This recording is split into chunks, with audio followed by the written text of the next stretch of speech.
মামলা খাওয়ার জন্য রেডি থেকো ভাইয়া।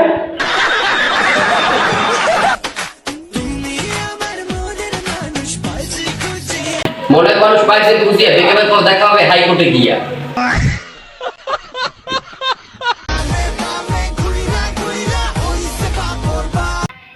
বন্ধু লাইলা লোকাল বাজ, বন্ধু লাইলা লোকাল বাজ।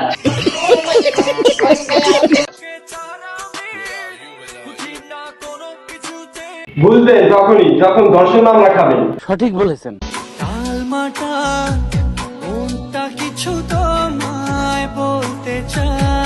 শুধু এইটুকুই বললু, মামলাদারে 2টা বেশি 5টা না দেয়।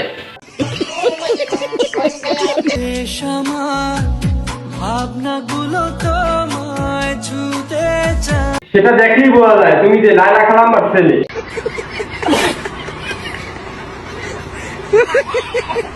বয়সে বড় মেয়ে বিয়ে করলে সুন্নতের কাতারে পড়বে কিনা? হ্যাঁ রে বোকাচোদা, হুজুরে তো মেয়ের কথা বলছে, মায়ের মতো খালাম্মার কথা বলে নাই। আরে তুমি তো বিয়ে করো না, মামুর মতো নষ্টমি করতে আছো। কি মানুষ রে বাবা, ছি। তোর মন পারা থাকতে রে আমার। আপাতত তার মন পাড়ায় থাকো, বেকাবের পর জেলখানায়। তা আবার লায়লা খালাম্মার ধর্ষণ মামলায়। गजब बेइज्जती है।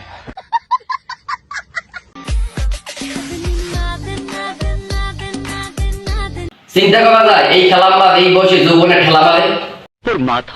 মেহেদি শুভ ভাইয়া, আপনাকে রাস্তায় হেঁটে হেঁটে যেতে দেখলাম। ভাইয়া আপনারা তো ভুলভাল দেখছেন, কারণ এই মেহেদি শুভ ভাইয়া মার্সিডিজ অডি ছাড়া ঘুরি না। এখন যে গাড়িতে বসে আছি এটা আমার নিজের গাড়ি। ঠিকই বলেছো, তার মায়ের গাড়ি মানে তার নিজের গাড়ি।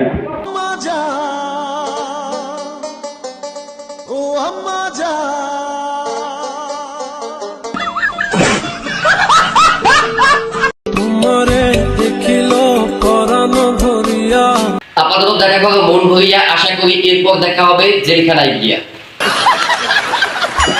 আশা করি যারা ফেসবুক থেকে দেখতেছেন তারা পেজটা ফলো করে দেবেন, আর যারা ইউটিউব থেকে দেখতেছেন আমাদের সাবস্ক্রাইব করে দেবেন। আর কেমন হয়েছে ভিডিওটা কমেন্ট বক্সে জানিয়ে দেবেন। পরবর্তী ভিডিওতে আসছি আমরা। ধন্যবাদ।